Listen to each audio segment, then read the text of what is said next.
ડીસાના અસોડા ગામમાં ખેડૂતોનો ભાજપ વિરોધ આક્રોશ, 20 વર્ષથી રસ્તો ન બનતા બહિષ્કાર કર્યો છે.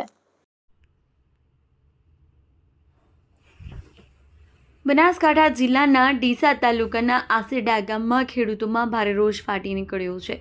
આસેડા ગામની હોણાને જોડતો મુખ્ય માર્ગ છેલ્લા 20 વર્ષથી ન બનતા ગામના ખેડૂતો દ્વારા ભાજપનો ખુલ્લામ બહિષ્કાર જાહેર કરવામાં આવ્યો છે.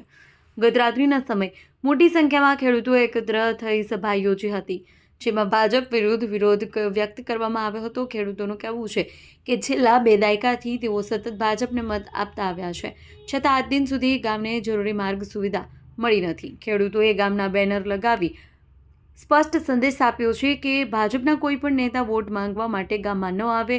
બેનરમાં લખવામાં આવ્યું છે કે ભાજપના કોઈ નેતા મારી વાત સાંભળતા નથી, તેથી અમે ભાજપનો બહિષ્કાર કરીએ છીએ. વિરોધ પ્રદર્શન દરમિયાન ખેડૂતો ગળામાં કાળી પટ્ટી ધારણ કરી ભાજપ સામે પોતાનો અસંતોષ વ્યક્ત કર્યો છે. ખેડૂતોનું કહેવું છે કે રસ્તામાં અભાવે ખેતી, આવક અને રોજિંદા જીવનમાં ભારે મુશ્કેલીઓનો સામનો કરવો પડે છે. ખેડૂતોએ સ્પષ્ટ ચેતવણી આપી છે કે જે પાર્ટી અમને રસ્તા બનાવી આપશે, અમે તેને જ મત આપીશું.